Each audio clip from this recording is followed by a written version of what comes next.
Hi, folks. You're with Tacitus today at your Pushback channel. Thank you for joining this live stream.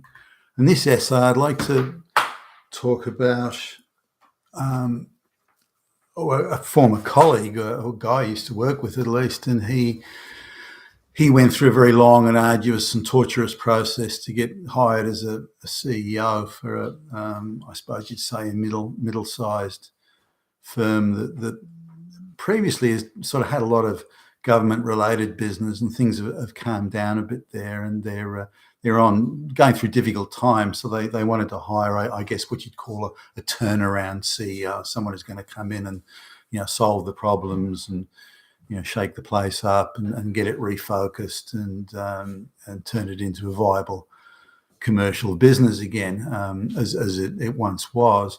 Now, it was a quite a viable business, but in the meantime, once they started getting quite a lot of government business, they went down the slippery slope that most organisations do when they've got a bit of government business coming in, and they start going all affirmative action and all woke and race and gender quotas and this sort of thing, because they don't have to be good anymore to bring money in the door. So they just sort of, because their business model changes to sort of a parasitic one where they just suck in tax dollars, then they can afford to have all these useless, incompetent, stupid people around, low IQ hires and everything. But once they lose the easy money, then they very quickly realise that, hey, we need actually to rethink our situation here and start refocusing on commercial business. So they hired this guy. Now, you need to look at the sort of the amount of interviews these people have to go through. And I've been through this in the past where, they want to interview you. You're talking to people who don't know what they want. They don't understand what's needed to make the business successful. So they don't know what questions to ask. They don't know how to evaluate your answers. They don't even know how to talk to you or relate to you.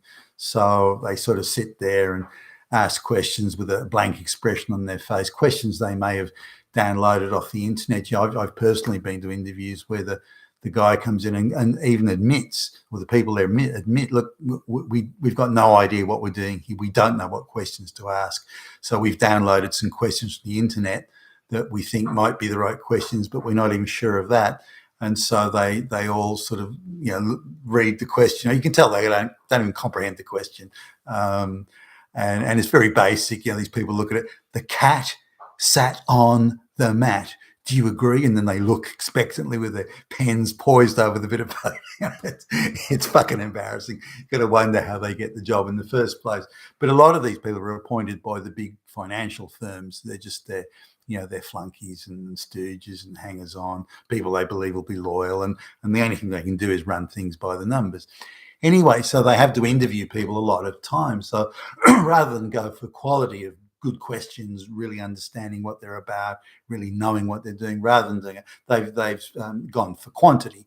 So if you interview someone, 10 times, 20 times, then 30 times, 100 times, each extra interview you add on is somehow, and they don't know how, is going to end up with a better quality hiring decision.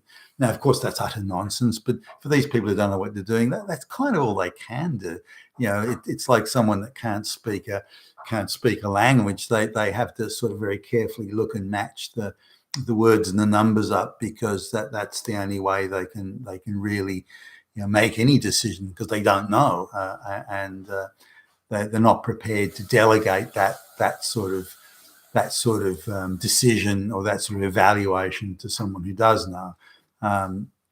So this creates an imbalance. Anyway, the guy's gone through his 20-odd interviews, multiple psych tests and aptitude tests, all of them bullshit.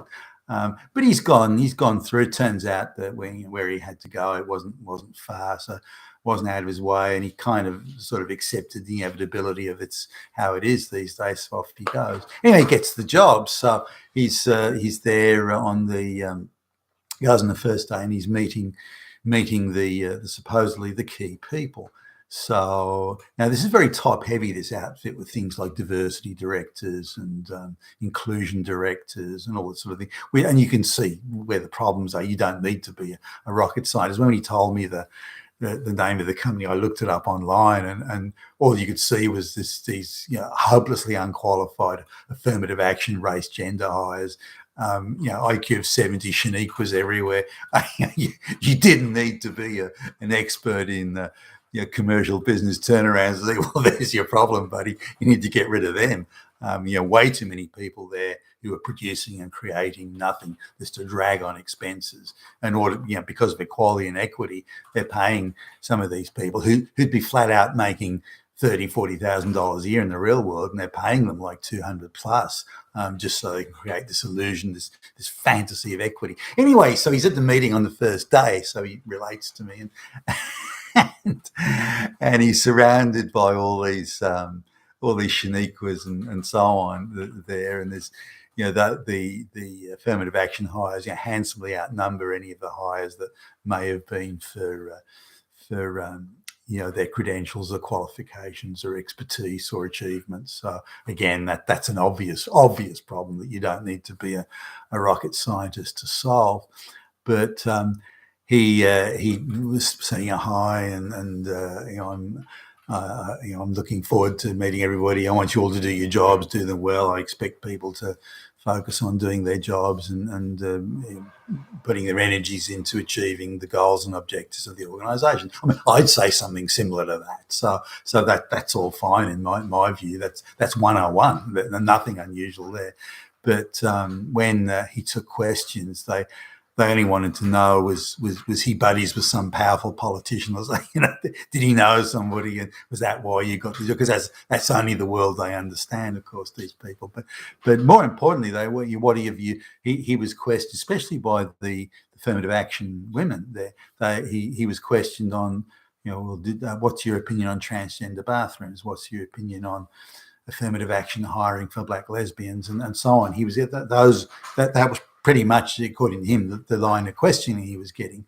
So they didn't want to talk about the business, about how they could improve the business, what ideas he may have had to improve the business or to make it better or to make their jobs easier or provide more support for them to do their jobs. There wasn't anything about that. Anyway, he said, well, look, that's all that stuff's fair enough, but this is a business and we've got to be focused on the business and making the business successful. So I expect people to spend more time working and thinking about how to improve the job they do than about talking about transgender bathrooms. So that was the wrong thing to say. So these activists, again, who couldn't get a job in the real world, these activists have gone straight to the board of directors, and the board of directors have caved. They've gone down like a sack of shit. And so it was outrageous. You mean he didn't say transgender bathrooms for black lesbians were the priority? He didn't say, well, that he's got to go. That's it. Nothing to talk about. He's out of here. Fire that motherfucker's ass. I mean, he's probably Hitler. So that was it. So the very next day, it's you got a minute, Billy Bob? They take him in and say, that's it. You're not transgender bathroom friendly enough, buddy. You're out of here. And so he gets shown the door. And I mean, they give him a payout and everything. So, but it's in a way, it's fun. It's tragic in one way, but because the board of directors, I mean, what sort of quality board of directors is that? Their job is to. Surely their job is to, well, it is. It's to protect not protect. It's to represent shareholder value.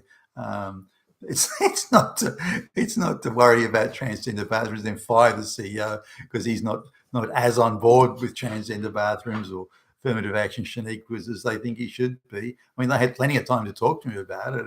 It's not like it was new. So they've just buckled. Now, if you look at this, is not necessarily unusual these days. Look at how the Disney CEO went down like a sack of shit when the people complained about there wasn't their movies weren't gay enough or something like that. So we're seeing it around the place, and we're seeing boards of directors are compelling CEOs to grovel to the social justice the low IQ social justice warriors. And this was yet another example of it. Now, I think it's quite widespread. I think CEOs everywhere are having to go down like a sack of potatoes for fear of getting fired. I mean, some of them still have got kids in college and still got mortgages and bills to pay and so on. So they don't want the aggravation of losing their job and having to find another one. So they just go, okay, I'll go along with that. Who cares? If the company and the shareholders want to waste their money on this rubbish, then that's up to them. But I'm keeping my job. So there you go. That's a bit of a short story there, but but I think this is widespread and is yet another indication of how fucked up the West is and how it's getting worse, in my view. You've been with Tacitus today in your Pushback channel, and thank you for listening.